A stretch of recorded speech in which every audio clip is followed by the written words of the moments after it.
তো নমস্কাৰ সকলোকে। তো মই মানে এটা ভিডিঅ' বনাম বুলি ওলাইছিলোঁ। তো ভিডিঅ'টো আন মানে কি আছাম ৰাইফলছ আৰু ইণ্ডিয়ান আৰ্মি। তো মই যিখিনি কথা ক'ম সেইখিনি কথা মানে কি পাব্লিক ডমেইনত এভেইলেবল। আপুনি AI গুগল য'তে চাৰ্চ কৰিলে এইখিনি কথা পাব। মই জাষ্ট অসমীয়াত অলপ মানে কি কথাখিনি অলপ ক'ব বিচাৰিছোঁ। মানে কেনান য'ত আছাম ৰাইফলছটো মানে বহুতে কয় যে এইটো ডুৱেল কণ্ট্ৰল পেৰামিলিটাৰী না চেণ্ট্ৰেল আৰ্ম পুলিচ ফ'ৰ্চ কি মানে অলপ কনফিউজন থাকেতো। তো মই সেইটোৰ ওপৰত মানে ভিডিঅ'টো বনাব ওলছোঁ। তো মানে কেনান আছাম ৰাইফলছটো হ'ল ডুৱেল কণ্ট্ৰল। তো ভাৰতত যিটো আৰ্ম ফ'ৰ্চ বুলি কয়, আৰ্ম ফ'ৰ্চ মিন ইণ্ডিয়ান আৰ্মি, ইণ্ডিয়ান নেভি আৰু ইণ্ডিয়ান এয়াৰফ'ৰ্চ। তো এই তিনিটা আমি কওঁ ভাৰতীয় সেনা বাহিনী মানে কি আৰ্ম বাৰ্ডছ মানে ইণ্ডিয়ান আৰ্ম ফ'ৰ্চেছ। তো এইকেইটাৰ বাহিৰে আমাৰ যিকেইটা ফ'ৰ্চ আছে যেনেকৈ ধৰি লওক আপুনি SSB, BSF, CISF এইখিনি যিখিনি আছে এইখিনি আপোনাৰ চেণ্ট্ৰেল আৰ্ম পুলিচ ফ'ৰ্চৰ আণ্ডাৰত পৰে। কিন্তু যিটো আমাৰ আছাম ৰাইফলছটো আছে, আছাম ৰাইফলছটো অলপমান মানে কি অলপ ডিফাৰেণ্ট হৈ যায়। কাৰণ সেইটো মানে যিটো এডমিনিষ্ট্ৰেটিভ কণ্ট্ৰলটো আছে, এডমিনিষ্ট্ৰেটিভ মিনছ মই পিছলৈ কৈ আছোঁ এডমিনিষ্ট্ৰেটিভ কি আৰু এডমিনিষ্ট্ৰেটিভ আৰু অপাৰেশ্যনেল কণ্ট্ৰল দুটা বেলেগ বেলেগ ধৰণৰ। ফৰ এক্সাম্পল আজি BSFৰ কামটো হ'ল ইণ্ডো পাকিস্তান আৰু ইণ্ডো বাংলাদেশ বৰ্ডাৰ ছিকিউৰ কৰা।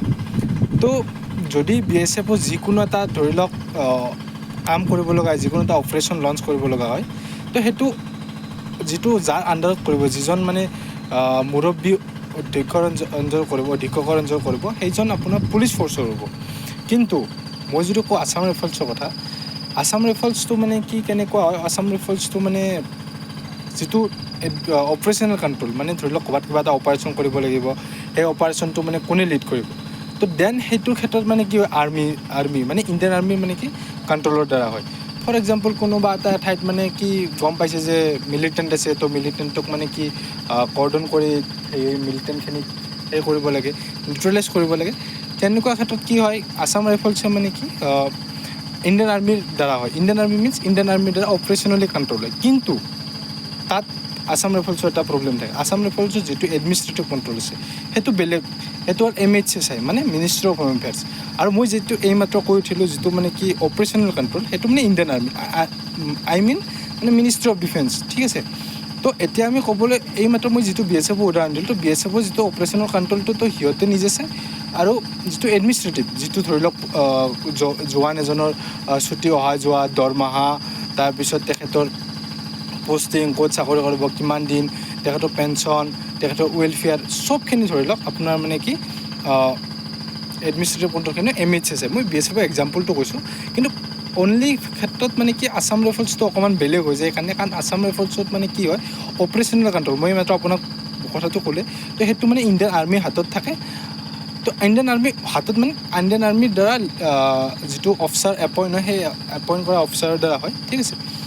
আৰু বাকী যিখিনি আপোনাৰ সেই থাকে কি বুলি কয় এডমিনিষ্ট্ৰেটিভ সেইখিনি চাই আমাৰ MHA ministry of home affairs. আৰু যিটো আমাৰ আছাম ৰাইফলছটো সেইকাৰণে অকণমান ইউনিক ফ'ৰ্চ হৈ যায়, সেইকাৰণে dual structure of Assam rifles বুলি কয়। তো সেইটো কাৰণে বিভিন্ন ধৰি লওক ওপৰৰ মহলাত মানে কি পোষ্ট কাষ্ট এইবিলাক চলি আছে, সেইবিলাক বাৰু আমাৰ বিষয় নহয়। কিন্তু মেইন কথাটো কি আছাম ৰাইফলছটো ডুৱেল কণ্ট্ৰল ন, সেইটো অলপ ডিফাৰেঞ্চ হৈ যায় আমাৰ মানে কি তাৰ কাৰণে অলপ ডিফাৰেঞ্চ হৈ যায়। সেইকাৰণে আপুনি চাব আছাম ৰাইফলছে কিছুমান আৰ্মিৰ সুবিধাও পায় আৰু কিছুমান মানে কি চেণ্ট্ৰেল আৰ্ম পুলিচ ফ'ৰ্চৰো সুবিধা পায়। তো সেইকাৰণে অলপমান ডিফাৰেণ্ট হৈ যায়, লিভৰ ক্ষেত্ৰত হওক কিবাৰ ক্ষেত্ৰত সেইখিনি অকণমান ডিফাৰেণ্ট হৈ যায়। তো আমি আগৰ ভিডিঅ'ত আলোচনা কৰিম কেনেকৈ কি হয়, সেইটো বাছ মোৰ ভিডিঅ' আছিল আছাম ৰাইফল ডুৱেল ষ্ট্ৰাকচাৰৰ ওপৰত। সকলোৱে চাব এবাৰ কি হয়।